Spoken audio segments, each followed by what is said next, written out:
We are going to continue our series on The Bible Explains, Part 251. Today, we're going to continue our mini-series within the big series of The Bible Explains, entitled, Your Next Season is Coming, Part 30. Let's commit this first to the Lord. Manalangin po muna tayo.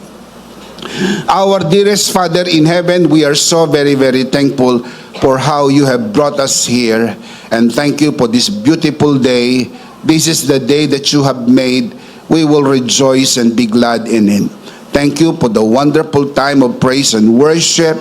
Thank you for these beautiful people who came here today to honor you and to receive your word. Thank you also for the beautiful people who are joining us online. We commit to you this time, even this learning time, and it is our prayer that everything that will be said and done today, all by your grace, for your glory, we pray in the name of your Son, our Lord and Savior, Jesus Christ, by the power of the Holy Spirit, and everybody would just simply say, Amen. Let's give the Lord a good clap of praise.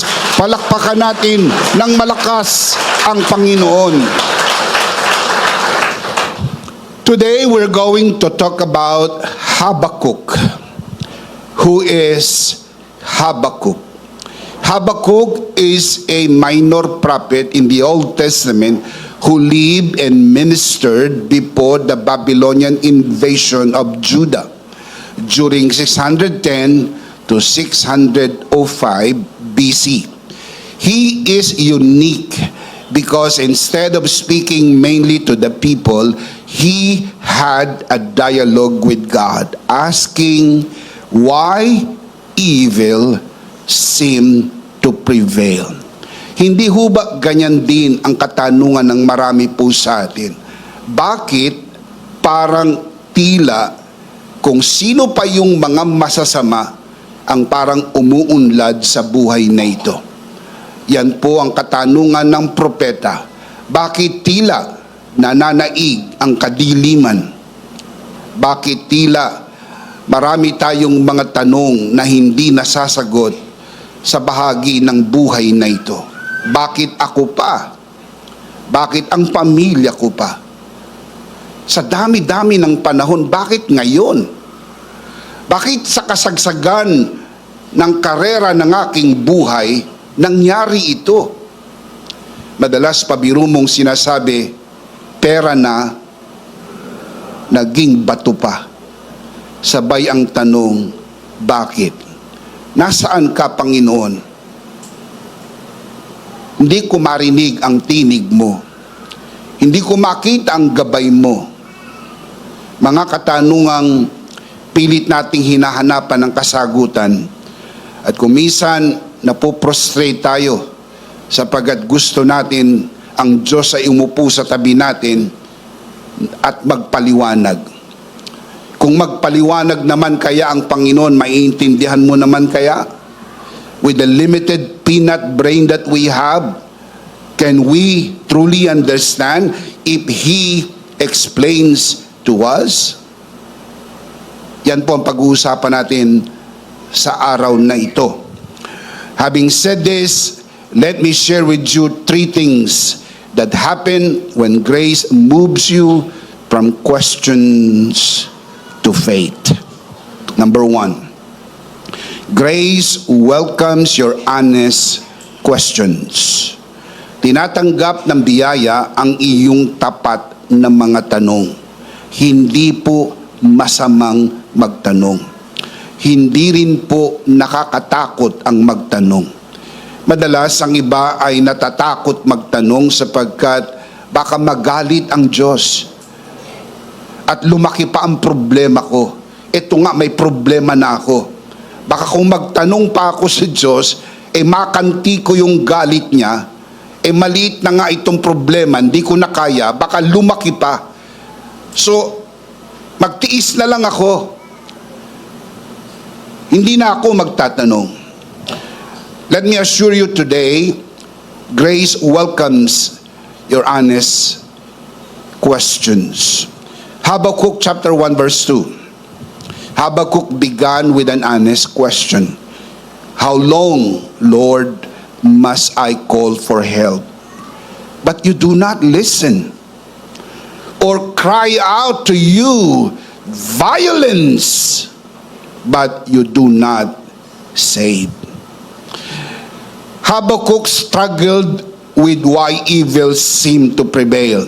Yet grace did not reject his questions. Grace welcomed his honest dialogue with God. This reveals a powerful truth.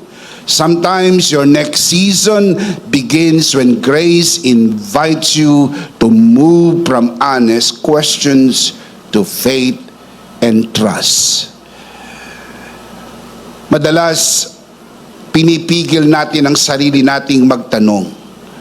Pero hindi kaya sumagi sa isip natin, baka ito naman ang simula ng bagong season sa buhay ko na dadalhin ako mula sa napakaraming katanungan ng buhay patungo sa pagtitiwala sa Diyos. In light of Christ's finished work, questioning God is not rejection, it is relationship. Because of the cross, your standing is already secured, not by your understanding, but by what Christ has accomplished. John 19:30, where Jesus said, "It is finished." Mga kapatid, ang ating katayuan sa harap ng Diyos ay matatag, hindi dahil naiintindihan natin lahat. Sa totoo, hindi naman talaga. Ang ating katayuan sa harap ng Diyos ay hindi matatag dahil nakuha natin ang lahat ng sagot sa lahat ng ating tanong. Dahil sa totoo, hindi naman talaga. Matatag ang ating katayuan sa harap ng Diyos dahil lamang sa tinapos na gawa ni Kristo sa krus ng Kalbaryo. Nothing more, nothing less, nothing else. Scripture says, we can approach God with freedom and confidence according to Ephesians chapter 3 verse 12 as well as Hebrews chapter 4 verse 16. You can bring your real questions without fear. Why? Grace does not silence them. Grace secures you while you ask.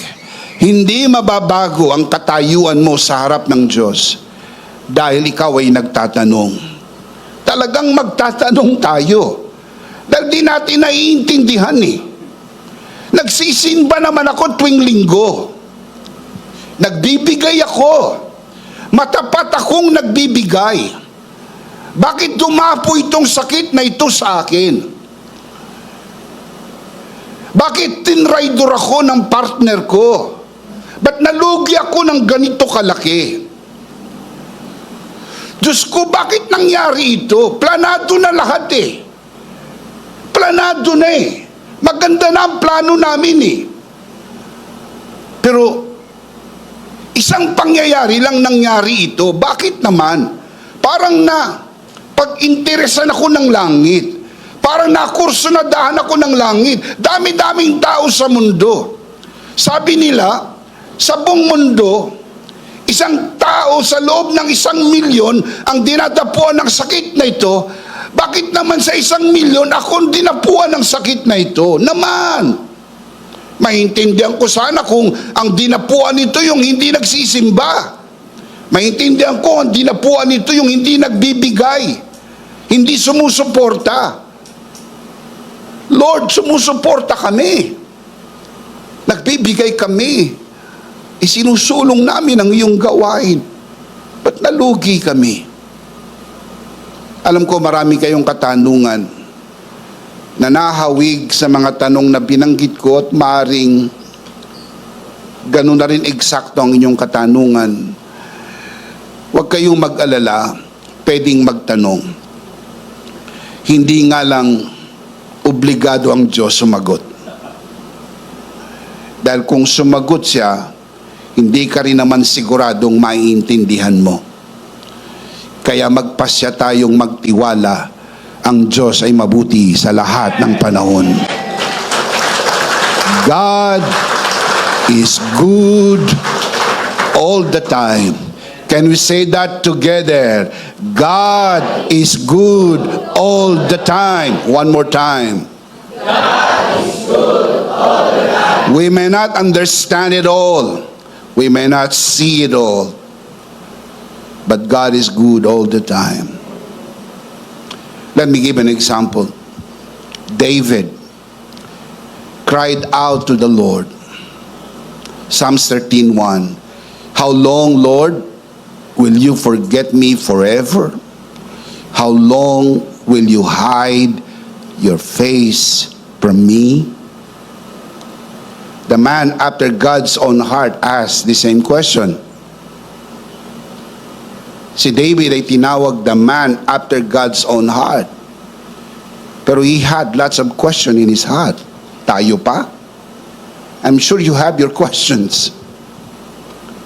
Bakit may mga ipinapanganak na mga may kapansanan? Bakit hindi matapos ang gera sa Iran, sa Israel at Amerika? Samantalang pag natapos yan, siguradong bababa ang presyo ng langis, gaganda ang takbo ng ekonomiya. Bakit? Bakit nangyayari ito sa atin? Bakit kung sino pa yung mga mababait, sila pa ang tinatamaan ng matinding sakit? Yung kapitbahay kong demonyo.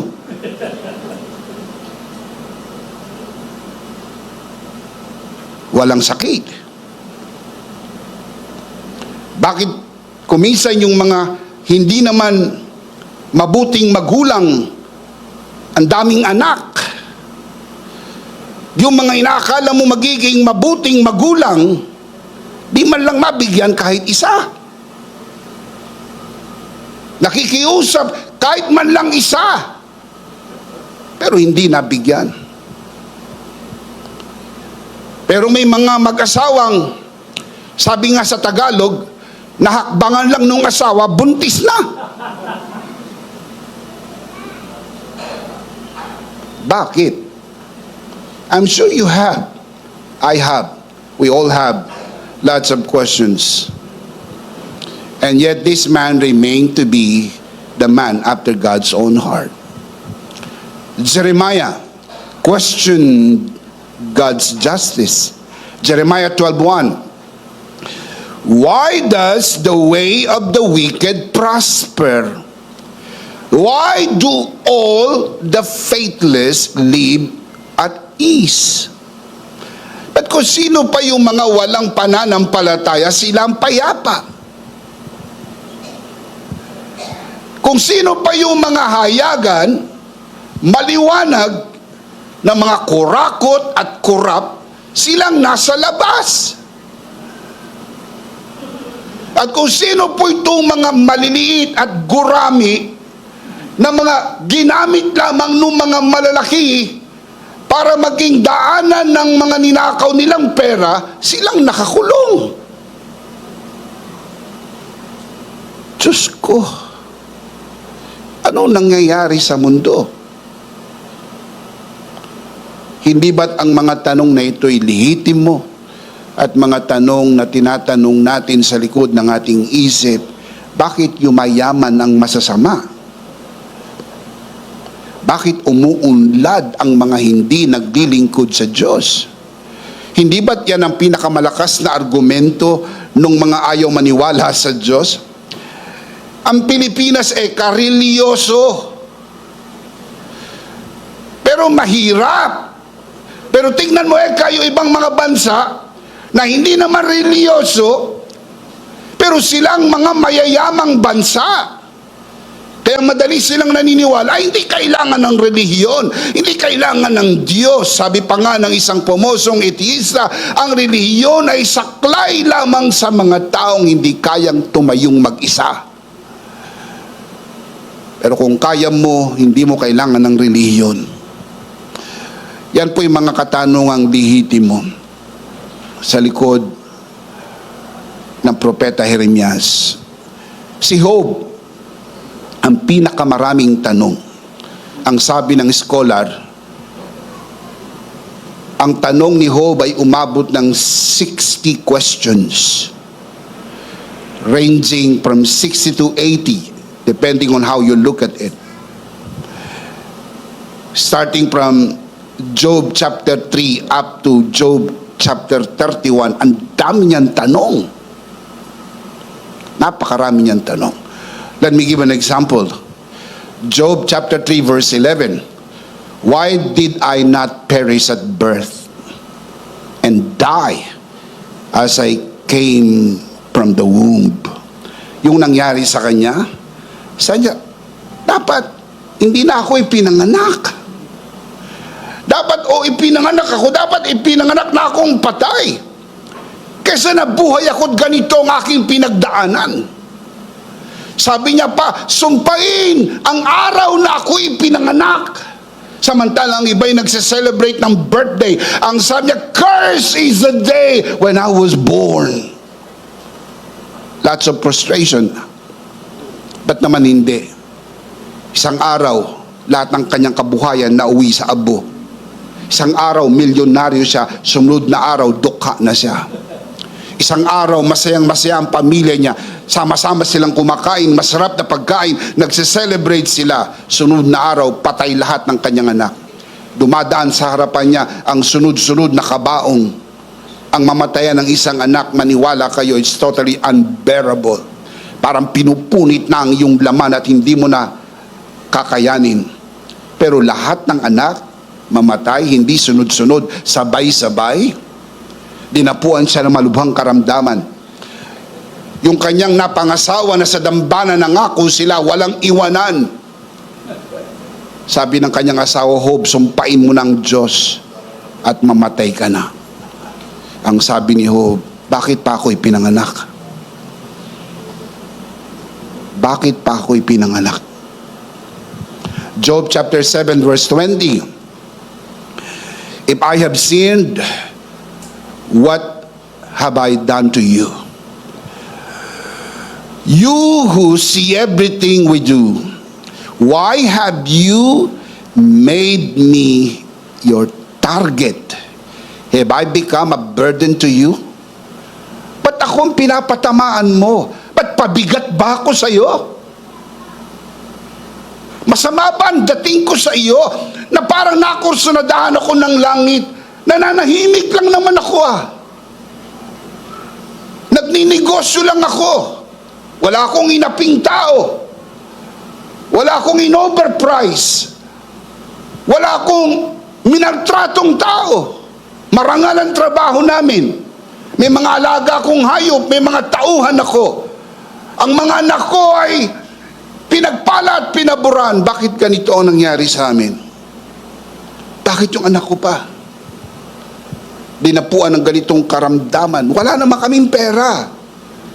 Kung dadapo ang sakit na to sa may pera, kayang-kaya nilang ipagamot, ipadala sa Amerika, ipadala sa Singapore, o kung saan mga pumosot kilalang magagandang ang teknolohiya at advance ang medisina, kaya. Pero kami, wala naman kaming naipon, sa amin dumapo ang sakit. Why?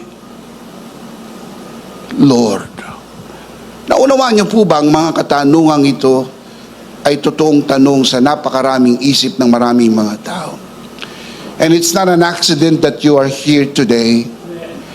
Maybe you have the same questions. And those of you who are watching this broadcast, I believe it's not an accident that you are seeing this broadcast, because at the back of your mind, you may have the same questions. I am sure we all have lots of questions. We all have these honest questions before God are not rebellion, but relational. I asked the Lord. Nung nagpa-opera si Pastor Joe many years ago ng kanyang thyroid, tinamaan ng kanyang laryngeal nerve, nawalan siya ng boses, and I asked the Lord, why? Isa lang naman ang pangarap ko sa buhay. Makapag-asawa, magkaroon ng pamilya at makasama ko maglingkod sa Panginoon. Ang pinakamasayang araw ng buhay ko, nakikita ko kaming mag-asawa nagtuturo, nangangaral, humahayo. That is the happiest day of our lives. Pero dahil nawala ang kanyang boses, hindi na siya makakapagturo. Ang aming mga anak ay maliliit pa lamang at lumalaki, nagsisimula pa lang magsalita. Hindi niya matuturo ang magsalita. Sapagkat siya po ay napipi, hindi makakapagsalita. Ito ba'y forever na? Ito ba'y for life? Ganito na ba kami? Kailangan ba namin matutunan na ang sign language sapagkat hindi na siya makakapagsalita habang buhay? And I asked the Lord, why?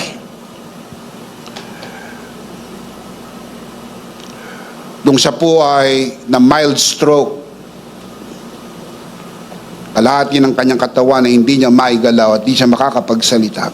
Hindi na siya makatayo, hindi na siya makalakad. I asked the same question, why? Bakit sa amin? Nagtuturo kami ng healing, nagtuturo kami ng miracle. Nakatingin sa amin ng maraming mga tao, nakikinig sila ng pagtuturo namin. Why would you allow these things to happen? Mga kapatid, ang mga katanungan ito hindi rebellion. Kung minsan ang mga katanungan ito ay sumasalamin ng ating relasyon sa Diyos at sinasabi natin, anak mo po ako. Gusto ko po makarinig sana ng paliwanag mula sa mapagmahal na Ama. And sometimes, heaven is so very silent. Pero one thing you would discover, hindi ka niya iiwanan, hindi ka niya pababayaan. Amen? Praise God.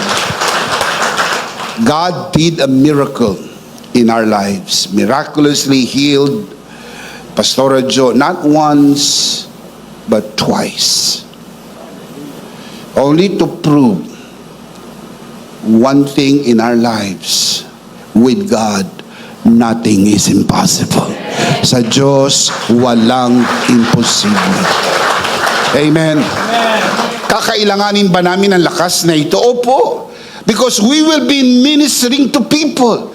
We will be encountering circumstances, and upon circumstances ng mga tao, crying out, seeking for help, asking for prayer. Now we know how to pray confidently, sapagkat hindi na ito sekreto, hindi nagtatangi ang Diyos. Ang nagawa niya sa iba, kaya niyang gawin sa iyo. Walang imposible, walang sakit na hindi kayang pagalingin ng Panginoon. Walang pangangailangan na hindi niya kayang katagpuin. Walang problema na hindi niya kayang lutasin.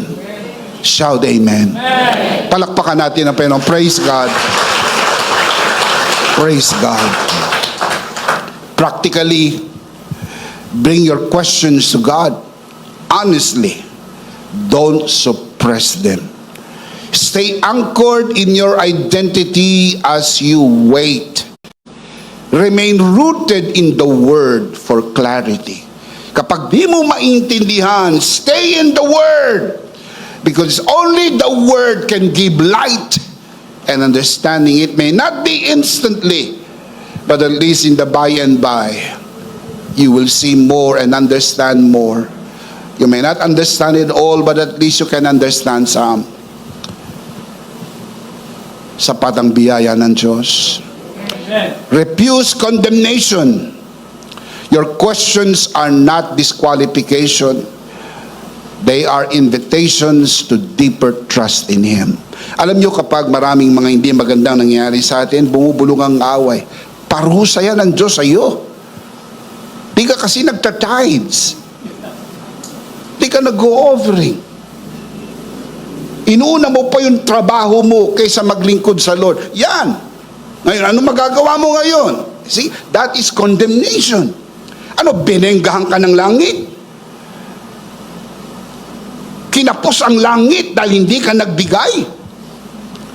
Na parang kinakailangan ng langit ang bigay mo para maisulong ang gawain ng Diyos, na hindi mala sumagi sa isip mo na ang pagbibigay mo ay pabor sa iyo, hindi o pabor sa gawain ng Diyos. Dahil kahit hindi ka magbigay, magpo-provide ang Diyos sa pamagitan ng iba. Naturally, God will. Pero kung walang natural provision, God will supernaturally provide. Pero hindi po pababayaan ng Diyos ang kanyang gawain sapagkat ito'y tinakda ng Diyos.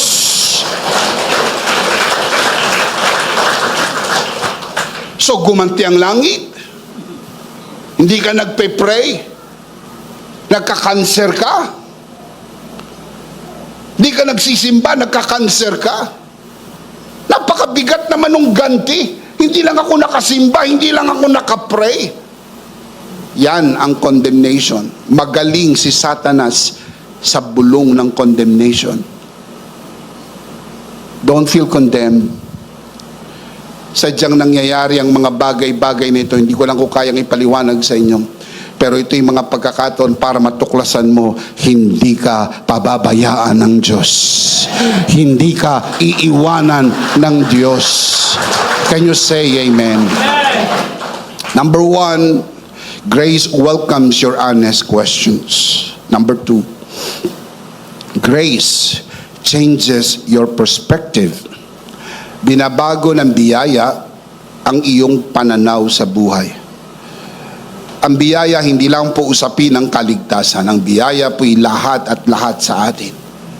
Kaya ang biyaya ay aktibo sa buhay natin sapagkat yan po ang nakakapagpabago ng pananaw natin sa buhay. God answered Habakkuk by revealing His sovereign plan and declaring, the righteous will live by faith. Habakkuk chapter 2 verse 4. In that moment, grace shifted his perspective from being overwhelmed by what he saw to being anchored on in whom he could trust. Mula sa puntong na overwhelmed siya ng mga nakikita niya, nag-shift po siya to walk by faith and begin to anchor himself in whom he could trust. Nothing changed outwardly, but everything changed inwardly. Ang tunay na pagbabago mula sa loob papalabas. Bago mabago ang mga circumstances ng buhay natin, kailangan mabago ang perspective natin. Maraming mga tao, mga kapatid, ang tingin sa problema ay problema. Ang mga insect, iba ang basa nila sa problema. Strangely, kapag sumulat ang mga insect sa Chinese character, the same character they write problem, the same character they write opportunity. Because the Chinese people always look at problem as an opportunity. This is not about godly view. This is just about a positive view, being optimistic. How much more if we learn to look at life from the perspective that you are a child of God. Christ Jesus died for you not only to save you but also to bless you abundantly. Magiging iba na ang pananaw mo sa buhay. Sabi nila, malas, malas, malas, malas. Walang malas sa Kristiyano. Walang malas. Dahil kung naniniwala ka sa malas, dapat maniwala ka sa swerte. Walang malas, walang swerte. Hindi ka lucky. You are blessed. Isa lang ang lucky, anak ni Bilma. You are blessed and highly favored. You are a child of God. Amen. Yung iba pati pagka-flat ng sasakyan nila, sinisisi ang Diyos. God, pupunta ako sa simbahan. Bakit na-flat? Sumagot ang Diyos, kaya na-flat dahil napako. May kaugnayan ba yan sa relasyon mo sa Diyos? O ngayon, hindi na ako umabot sa church. Hindi na ako nakasimba dahil na-flat. Sumagot ang Lord, may second service pa. Palakpakan natin si Lord. Praise God. Through the lens of Christ's finished work, this truth becomes clear.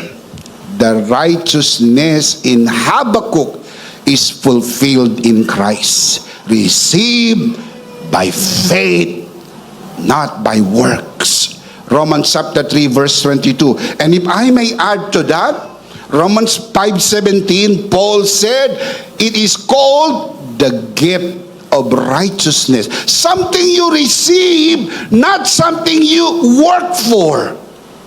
Yung sinasabi po ni Habakkuk na righteousness, the righteous shall live by faith. Righteousness referred by Habakkuk is completely fulfilled in Christ. The cross settled our identity and secured our standing. Can you say amen? 2 Corinthians 5:21, he who knew no sin became sin, that we might become the righteousness of God in Christ Jesus. Make no mistake about this. This is a very important theology. Ang ating katayuan sa harap ng Diyos ay hindi nakasalalay sa ating mga gawa. Ito'y nakasalalay sa tinapos na gawa ni Kristo sa krus ng Kalbaryo. Ikaw ay matuwid, magpakailan pa man. Shout amen! Kaya hindi ka matatakot magtanong, sapagkat hindi mababago ang katayuan mo sa harapan ng Diyos. Hindi na rin magagalit ang Diyos sa iyo dahil nagtanong ka. Ang Diyos ay hindi katulad ng tatay mo na pag natatanong nagagalit dahil hindi niya alam ang sagot. Pwedeng magtanong, pero tandaan, nagtanong ka na, gusto mo pang sagutin ka. We are free to ask questions. But sometimes, God does not answer. Hindi dahil ayaw kanyang sagutin, kundi dahil hindi pa panahon para ikaw ay sagutin. There is a right time for everything under the sun. And make no mistake about this, God makes everything beautiful in its time. May panahon ng pagsagot. Kung minsan tahimik na tahimik ang langit, pero kung minsan darating ang araw, napakaliwanag. Ang sabi mo, now I understand. Ngayon ko lang naiintindihan. Anong sabi ni Job sa lahat ng kanyang pinagdaanan? Now I know that my Redeemer lives. Hindi mo maintindihan, pero pagdating sa dulo, magkakaroon ka ng konklusyon, alam ko na, ang Diyos ay nagpapagaling. Alam ko na, ang Diyos ay nagpo-provide. Alam ko na, naglulutas siya ng problema. Mahal ako ng Diyos. Shout amen. We live not by sight, we live by faith, because the righteous shall live by faith. Grace doesn't just inform, it transforms how you see everything. What looked like defeat is now victory, and what produced fear now rests in assurance. Kailangan lang talaga nating magtiwala. Scripture consistently reinforces this shift perspective. Nababago talaga yan. Consistently pinapakita ng Scripture. We live by faith and not by sight. 2 Corinthians 5:7 declares that believers' life is not governed by visible circumstances, but by what? Unseen truth. Katotohanang hindi mo pa naiintindihan, katotohanang hindi mo pa nakikita, pero yun ang nag-govern sa buhay natin at hindi po ang mga pangyayaring pabago-bago lang. Set your minds on things above. Colossians chapter 3 verse 2. calls us to anchor our thinking in heavenly realities secured by Christ. Doon tayo nakatingin sa heavenly realities. Huwag niyo masyadong hawakan ng mga bagay na pwedeng mawala. Hold it lightly. Dahil pwedeng mawala, pwedeng kunin sa iyo. Hawakan mo ng maigi yung hindi pwedeng mawala. Yan ang iyong kaligtasan at buhay na walang hanggan. Paul said, set your mind on things above. Isang araw lang. It could be today, it could be tomorrow, it could be next week, next month, next year. Isang araw lang. Bigla tayong kukunin na ng Panginoon. At mapapasa Panginoon magpakailan-kailan pa man. At iiwanan nyo na po ang malaki nyong bahay, ang inyong investment, ang inyong mamahaling sasakyan, iiwanan nyo na po. At mapapasa Panginoon na tayo magpakailan-kailan pa man. Palakpakan si Lord. Praise God. Heavenly perspective. Even Abraham, for example, he did not weaken in faith when he considered his circumstances and the deadness of his body, but was strengthened. He focused on God's promise. Nung sinabi ng Diyos magkakaroon siya ng anak, hindi siya tumingin sa sirkumstansya ng patay niyang katawan. Kasi pag tinignan niya yung kanyang patay na katawan, no chance. Adding to that, pag tinignan niya yung kanyang asawa na mas patay ang katawan, no chance. Dahil ang kanyang katawan, sabi sa Bible, dead. Because of his age, his body is already dead. And when he looked at his wife, double dead. Dahil matanda na yung kanyang asawa, baog pa. Kung ikaw ay hindi matanda at baog ka, hindi ka magkakaanak. Pero hindi ka lang matanda na, baog pa, walang tsansa. Si Abraham hindi baog, pero matanda na siya. Gurang, pinagsama, gurang at baog, walang tsansa, humanly speaking. Pero hindi siya napanghinaan ng loob. Tumingin siya dun sa pangako ng Panginoon. Tinupad ng Panginoon ang kanyang pangako. Tapat ang Diyos sa kanyang pangako. Shout amen. Ganon din ang nangyari kay Peter. Siya po'y nakalakad sa ibabaw ng tubig habang nakatingin po siya sa Panginoon. Pero sa sandali na siya'y tumingin doon sa alon at pinakaramdaman ang ihip ng hangin, dinapuan siya ng nerbiyos at nagsimula siyang lumubog. Kailan po siya lumubog? Nung nag-shift po siya ng kanyang focus. Pag nag-focus ka sa circumstance, mapanghinaan ka ng loob. Mag-focus ka sa stock market, mapanghinaan ka ng loob. Mag-focus ka sa exchange rate, mapanghinaan ka ng loob. Mag-focus ka sa presyo ng gasolina, tataas ang iyong presyon. Masiraan ka ng loob. Sasabi mo, nako, hindi na natin matutuloy itong mission na ito.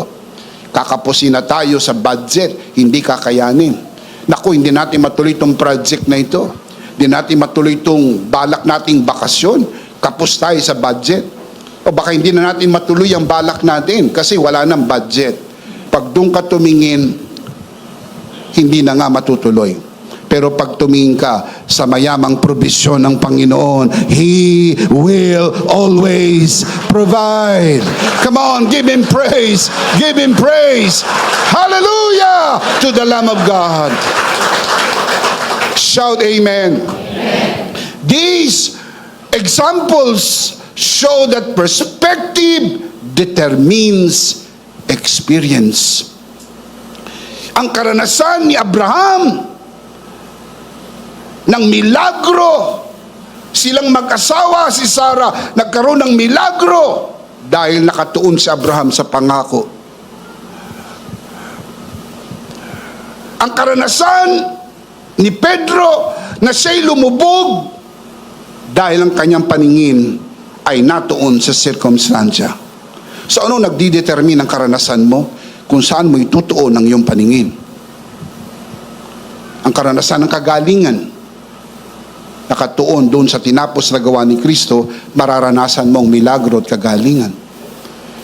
Karanasan ng pangangailangan mapupunuan, mangyayari sa iyo pag nakatun ka doon sa pangako that my God will supply all my needs according to His riches in glory in Christ Jesus. Can you say amen? Grace makes it clear.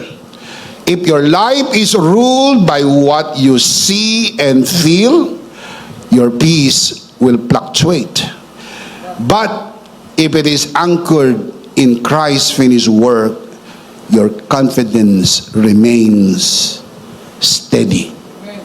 Kaya kung gusto nyo maging permis at steady ang inyong kumpiyansa, tumingin tayo sa tinapos na gawa ni Kristo. Sapat at higit pa ang biyaya ng Diyos sa lahat ng panahon. Give Him praise, give Him praise. Amen? Anong sabi ng Panginoong Hesus kay Apostol Pablo? My grace is sufficient. He asked God, he prayed 3 times that God would remove the thorn in the flesh bothering him. And God did not remove the thorn, and God responded, don't worry, Paul, my grace is sufficient. Maring hindi aalisin ng Diyos ang mga problema ng buhay. Maaari. Pero sana alisin. Pero kung hindi man alisin ng Panginoon, hindi ka argabyado. Dahil makakayanan mo yan. Dahil palalakasin ka ng biyaya ng Diyos. Palalakasin ka ng biyaya ng Diyos. Palakpakan natin ang Panginoon. Praise God. The cross did not remove every challenge. It redefined how you face them. You don't fight for victory. You live from victory. You don't strive for righteousness. You are established in righteousness. Hindi ka po lumalaban para manalo. Ikaw po'y tumatayo sa panalo ni Kristo. Nang manalo si Kristo, inabot niya sa atin ang kanyang tagumpay. Isinama tayo sa parada ng tagumpay. Ang halimuyak ng kanyang tagumpay ay napa sa atin ang bango ng kanyang tagumpay. Ang tagumpay mo hindi nakasalalay sa panalangin at pag-aayuno. Ang tagumpay mo hindi nakasalalay sa iyong pagsunod. Ang iyong tagumpay ay nakasalalay sa dakilang pagsunod ni Kristo sa kalooban ng Ama, na siya'y sumunod hanggang kamatayan, oo, kamatayan sa krus. Wala nang dadaig sa pagsunod ni Kristo. Kahit anong pagsunod ang gawin natin, hindi ho perpekto. Pero ang pagsunod ni Kristo ay perpekto. Doon tayo sa pagsunod ni Kristo, doon tayo nakaangka sa tinapos niyang gawa. Kaya sigurado, higit pa tayo sa mananagumpay dahil kay Kristo. Shout amen! Come on, give Him praise! Tatanungin ko nga po kayo, palaisipan ito, paano kang matatalo kung tapos na ang laban? Paano kang matatalo kung tapos na ang laban? Walang tsansang matalo. Kaya kita niyo ang pagkakaiba ng full grace sa hindi full grace. Kasi sabi nila parehas din eh. Hindi ho parehas. Tatapatin ko po kayong nanonood sa broadcast, kung parehas rin lang, wag na po kayong umalis. Masyado nang maganda ang inyong relasyon. Nandyan na ang koneksyon. Kumpare, kumare, kaibigan, ninong, ninang, inaanak, kaibigan. Huwag na kayong umalis. Stay there, live there, and die there. Kung parehas. Pero hindi po parehas. Kung bukas ang inyong mata, alam nyo hindi parehas. Mula sa pananaw ng mixture, lumalaban pa po sila. mula sa pananaw ng mixture, hindi pa po tapos ang laban. Kailangan mo mag-ayuno, kailangan mong manalangin, kailangan mong magserbisyo para manalo sa laban na ito. Kapag sinabi ko po ba ito, ako'y laban sa pananalangin at pag-aayuno at serbisyo, hindi po. Nananalangin tayo at nag-aayuno at nagseserbisyo. Hindi para manalo. Ito po'y ekspresyon ng ating paghanga at pagkilala at pagdakila kay Kristong nagtagumpay para sa atin at ang kanyang tagumpay ay napasa atin. Shout amen. We stand from the position of victory. Can you say amen? We are more than conquerors in Christ Jesus our Lord. Can you say amen? So your focus shifts from what is happening to me to what has happened on the cross for me. Yun ang shift. Kasi pagka naka-focus, ano nangyari sa akin? Ano nangyari sa akin? Dapat ang shift, anong nangyari sa krus para sa akin? Yun po yung full grace. Doon sa krus, ginawa ka ng matuwid. At matuwid magpakailan-kailan pa man. Hebrews 10:14, by one sacrifice, He has perfected you for how long? Forever. You become the righteousness of God in Christ Jesus. 2 Corinthians 5:21. 1 Corinthians 1:30, Jesus is your righteousness. Kung si Jesus ang righteousness mo, si Jesus ang righteousness ko, parehas lang ating righteousness. Hindi ka nakakalamang. Hindi mo nakakaangat ang pastor o bishop o sino man nag-aayuno ng maraming araw na nanalangin ng mahaba. Hindi sila more righteous. Hindi sila more holy. Ang ating righteousness and holiness are equal because our holiness and righteousness, redemption and wisdom is Jesus. Palakpakan natin si Jesus. Praise God. In practical life, align your thoughts with grace daily. When situations are uncertain, anchor yourself in what is certain in Christ. Kapag lahat gumagalaw, ang hinahanap mo yung hindi gumagalaw. Alam niyo kung ano ang tibay ng pundasyon? Kailangan abutin po yung pinakamatigas sa baba. Ba't sabi nila, ba't yung iba ang babaw lang? Kasi umabot na sila dun eh.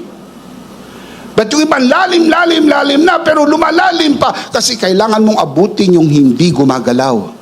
Dahil pag umuga lahat, yung hindi gumagalaw ang mananatili. Ang hindi lang po gagalaw at maniwala po kayo, sabi sa Hebrews, uugain ng Diyos lahat. Hindi lang ang lupa, uugain ng Diyos ang lahat upang ang hindi nauuga ang mananatili magpakailan-kailan pa man. At ang hindi mauuga ay si Jesus. Jesus Christ is the same yesterday, today, and forever. And when Jesus is in your life, you are absolutely unshakable. Uugain lahat, pero hindi ka mauuga. Kaya sabi ni Pablo, I am absolutely inseparable from Christ who loved us. Can you say amen? Amen. Unshakable, inseparable, you are steady because Jesus is our Lord. Palakpakan natin ang Panginoon. Praise God. That is why I ask you always to do the ODG.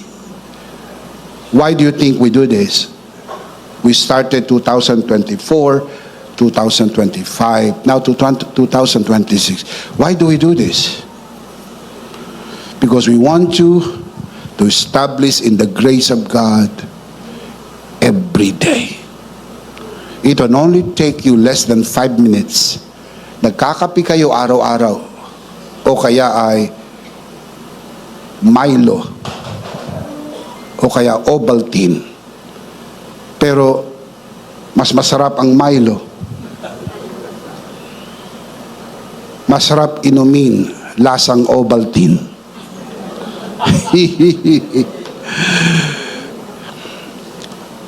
A cup of it, hot choco, coffee, nakaupo ka sa dining table, kung maganda ang bahay ninyo, meron kayong garden, meron kayong patio, just have a cup of coffee.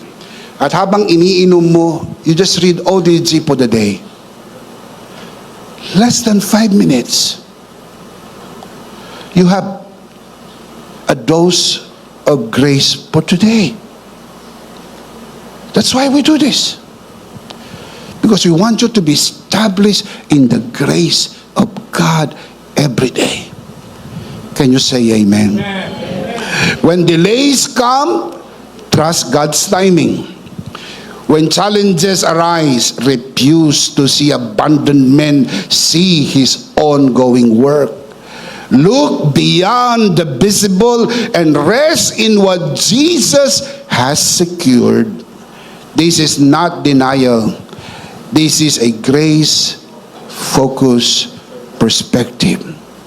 Hindi ipagkakait ng Diyos ang mabuti para sa iyo. Pag mabuti para sa iyo, gusto ng Diyos yan para sa iyo.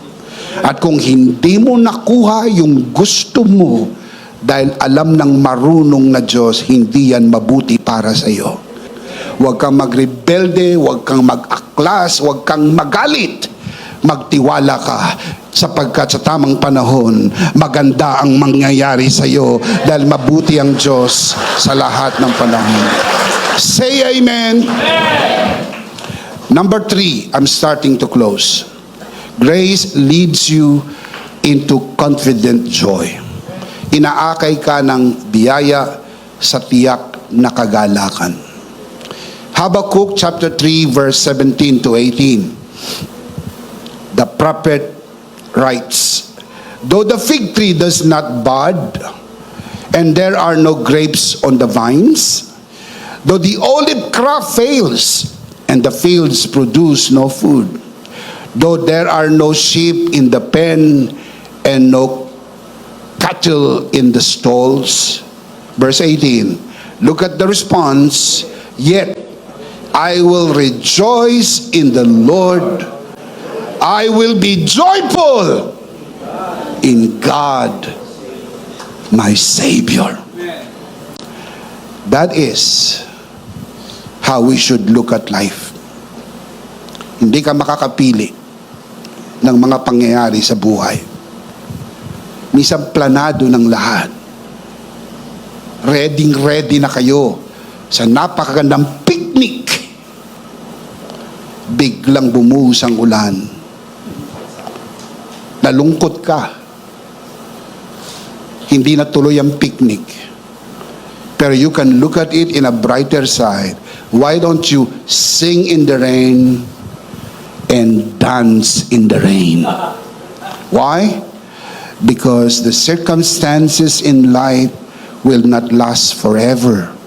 It will continue to change because they came to pass. But His faithfulness remains forever. And they are new every morning. Palakpakan natin si Lord. Praise God. This is a powerful shift. Nothing changed outwardly, but everything changed inwardly. I will. Yet, I will. Yung yet po, contrasting conjunction. Having said verse 17, now I say in verse 18, yet I will rejoice in the Lord. I will be joyful in God my Savior. Inwardly, going outward. The problem remained, the threat was real, the future still uncertain, yet grace brought Habakkuk into confident faith and resilient joy. Through Christ's finished work, our joy is secured, not in outcomes or timelines, but on the cross. Jesus said, John 19:30, what did Jesus say? It is finished. Sin paid, righteousness given, relationship secured. Hindi na po mababago. Inuulit ko po, hindi na mababago ang relasyon mo sa Diyos. Hindi mo yan nakuha ng iyong gawa. Niregalo yan sa iyo ng mabuting Diyos dahil nagtiwala ka sa tinapos na gawa ni Kristo at yan ay silyado magpakailan-kailan pa man. Isinulat ng Diyos ang iyong pangalan sa aklat ng buhay bago palikhain ang mundo. Hindi nung tumanggap ka tsaka sinulat. Hindi nung nagseserbisyo ka na kaya isinulat. Hindi nung nagbibigay ka na kaya isinulat. Ang pagkakasulat ng ating pangalan sa aklat ng buhay ay hindi nakasalalay sa ating ginawa. Wala pa tayong ginagawa. Hindi pa nalikha ang mundo. Before the creation of the world, God has already written our names in the Lamb's Book of Life. God is good. Mabuti ang Diyos. Hallelujah. Say amen. This joy is not shadow or even shallow emotion. It is grace established, confident joy that even in lack, Christ is enough. Ang saya mo, kahit simple lang ang pagkain.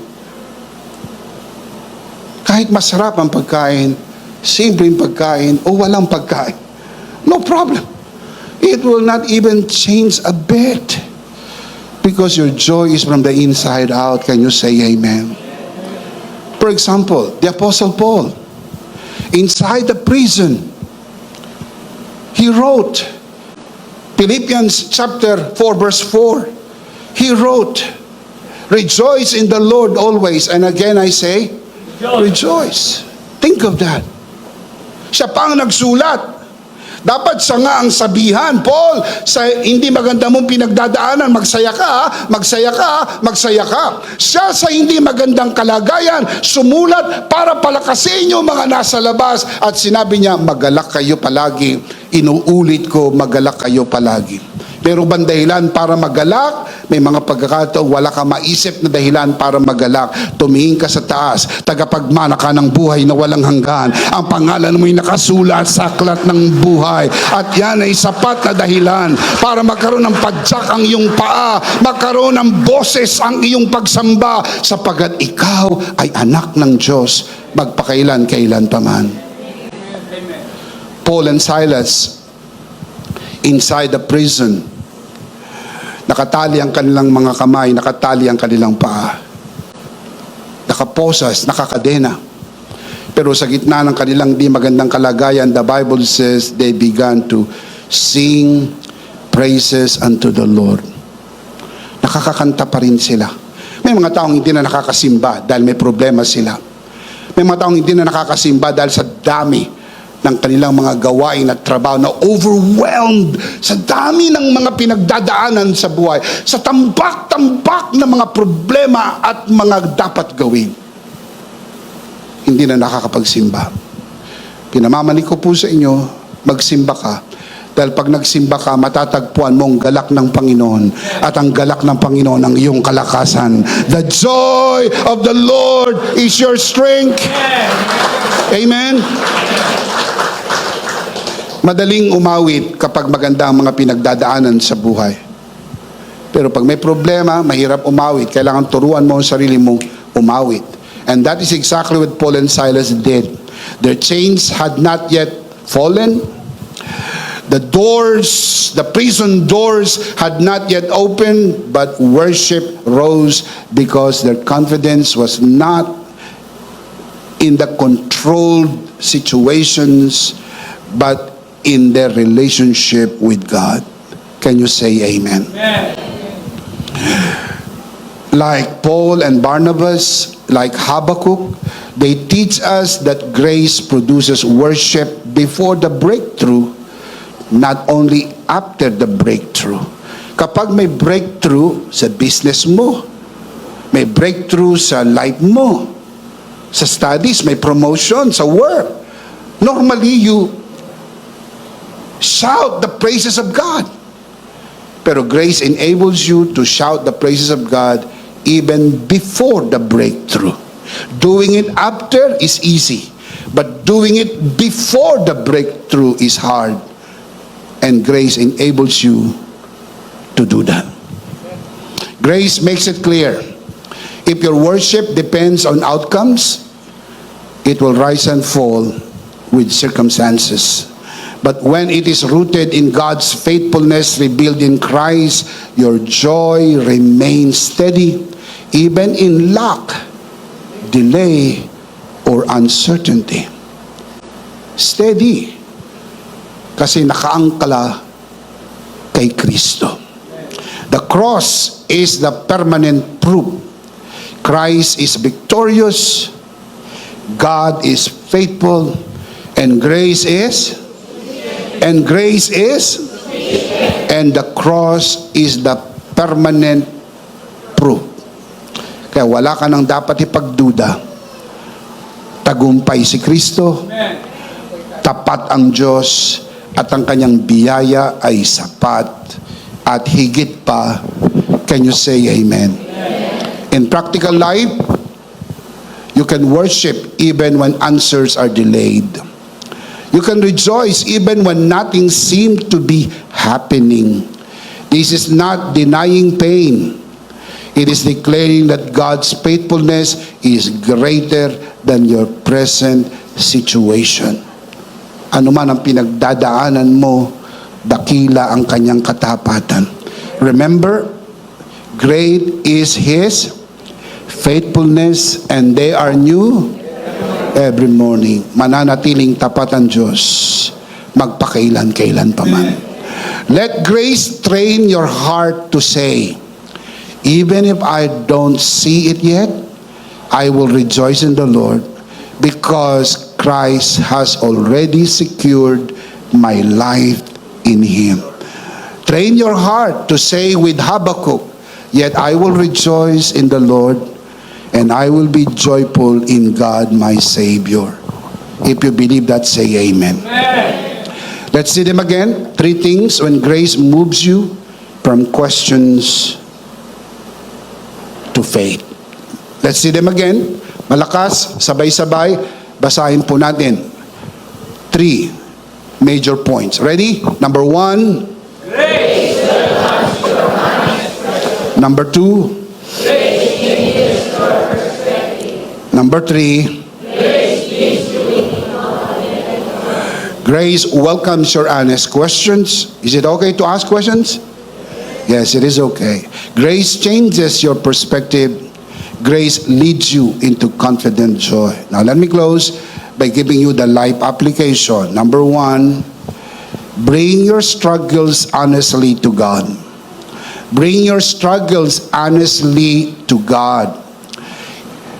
This is exactly what Habakkuk did. He did not hide his confusion. He brought his question directly to the Lord. Yun ang ginawa ni Habakkuk, yun din ang kailangan nating gawin. Grace assures you that because Christ finished work, you are already accepted, so you can come boldly without fear of rejection. You are already accepted.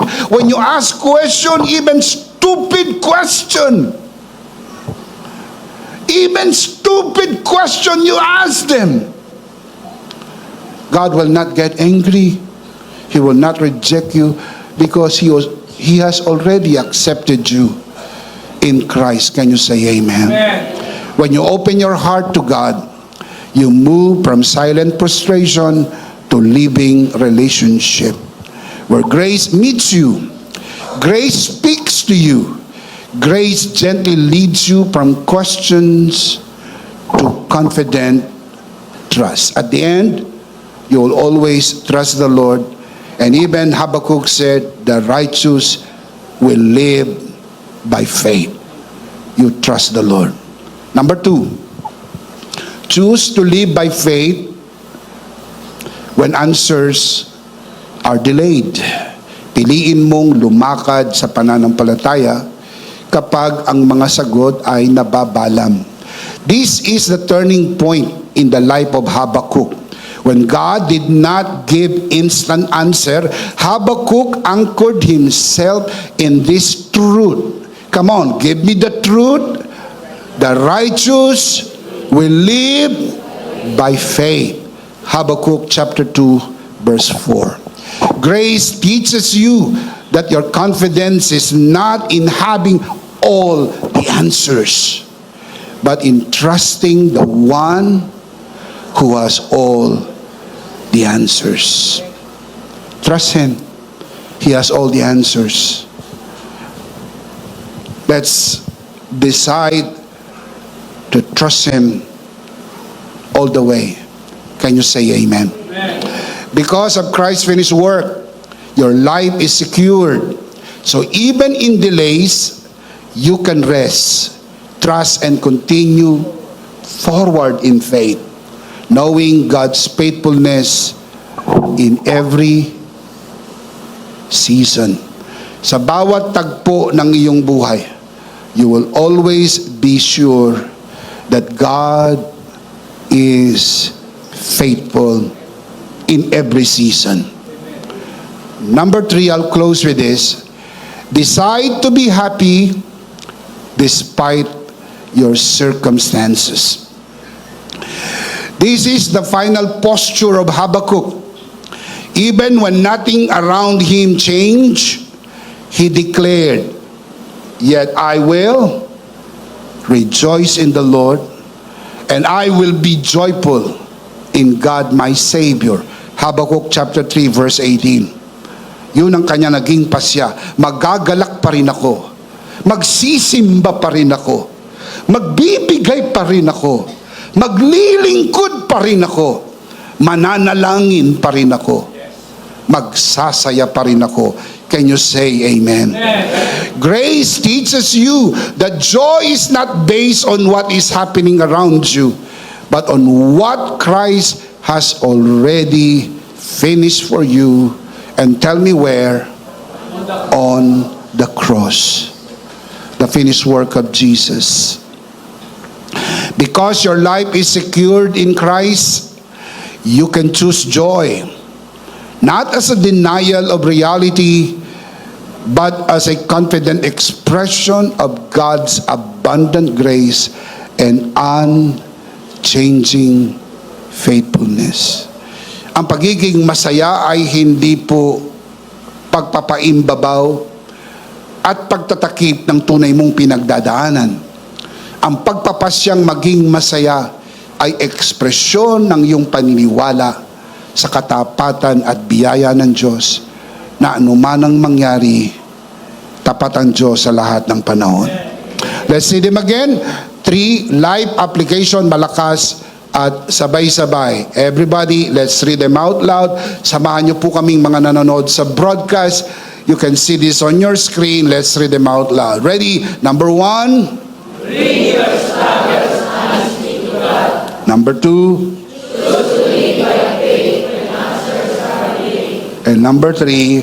Try to be happy despite your circumstances. And the big idea is all together. In Christ, my next season is coming. And I tell you, mga kabiyaya, your next season is a season in which grace moves you from questions to joyful worship and faith. Of course, we do not want to end this broadcast without giving you the opportunity to receive Jesus today and be saved. Kung nais mong tanggapin ang Panginoong Jesus at maligtas, ngayon ang araw ng kaligtasan. Taas natin ang ating dalawang kamay, ipikit ang mata doon sa mga nanonood sa broadcast at ihilingin ko po sa lahat ng mga kabiyayang narito sa bulwagan na ito. Samahan po natin ng ating mga bisita. Manalangin po tayo, nakataas sa kamay, nakapikit ang mata at sumunod sa panalangin ng pagtanggap. Panginoong Jesus, ako po'y makasalanan. Hindi ko po kayang iligtas ang aking sarili. Ako'y mapapahamak ng hiwalay sa iyo. Narinig ko po ang mabuting balita. Ako po'y naniniwala. Tinatanggap kita sa aking puso bilang aking Panginoon at aking tagapagligtas. Salamat po. Pinatawad mo na ang aking mga kasalanan. Isinulat mo na ang aking pangalan sa aklat ng buhay. Sa pangalan ng Panginoong Hesus. Amen. Ako na lang po mananalangin, Ama, sa oras na ito. Tinataas ko po sa harapan ng sino man sumunod sa panalangin ng pagtanggap sa unang pagkakataon. Sa loob man ng bulwagang ito, lalo na sa mga nanonood sa broadcast na ito. Pinagkakatiwala po namin sila sa iyong kagandahang loob na sila'y lumago sa biyaya at sa bagong natagpuang pananampalataya sa pangalan ng Panginoong Hesus. Tayong lahat ay magsabi ng Amen. Amen. Palakpakan po natin ang Panginoon. Kunin po natin ang ating communion elements at sabay-sabay po nating ipagdiwang ang tagumpay ni Kristo sa pamagitan ng komunyon.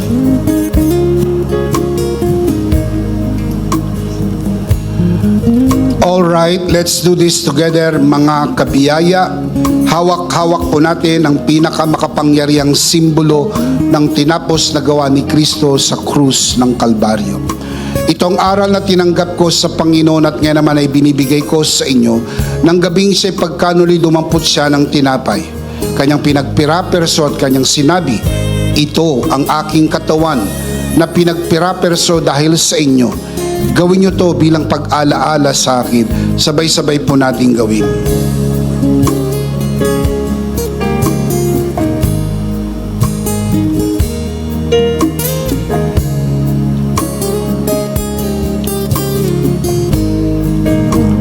Gayun din naman matapos maghapunan ay kanyang hinawakan ng saro at kanyang sinabi, ito ang saro ng bagong tipan na pinagtibay ng aking dugo. Gawin niyo to bilang pag-alaala sa akin. Sabay-sabay po natin gawin.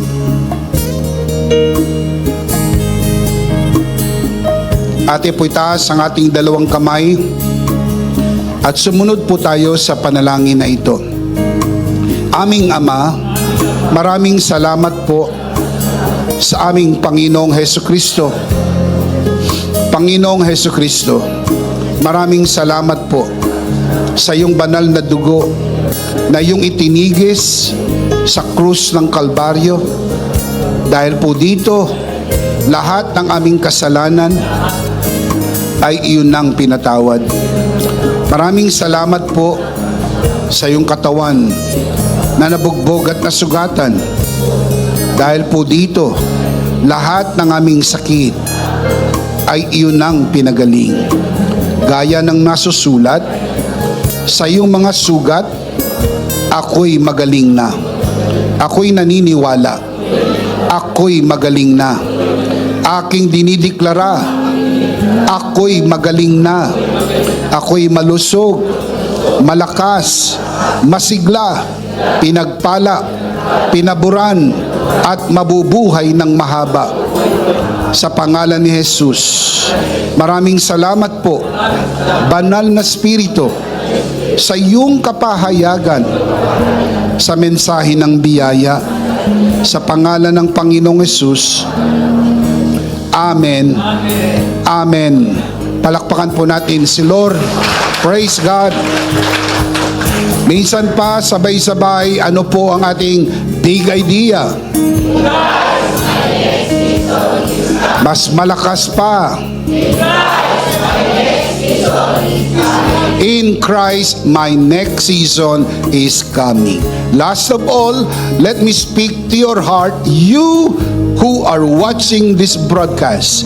If this broadcast has blessed you, and if not asking too much, I would like you to bless this ministry with your love offering so that together we can reach the world with the message of full grace. And from the bottom of our hearts here at EMI, we would like to say thank you for giving to the Lord. We'll see you next Sunday, prayerfully on site, but definitely we'll see you again online. Ako po si Bishop Emmy, kasama po si Pastor Joe at ang kabuuan ng The Lord's Community and EMI Broadcast. Maraming salamat po. Stay a bit for more announcement. Stay blessed and stay connected. Always remember, in Christ, you are forever Sarito!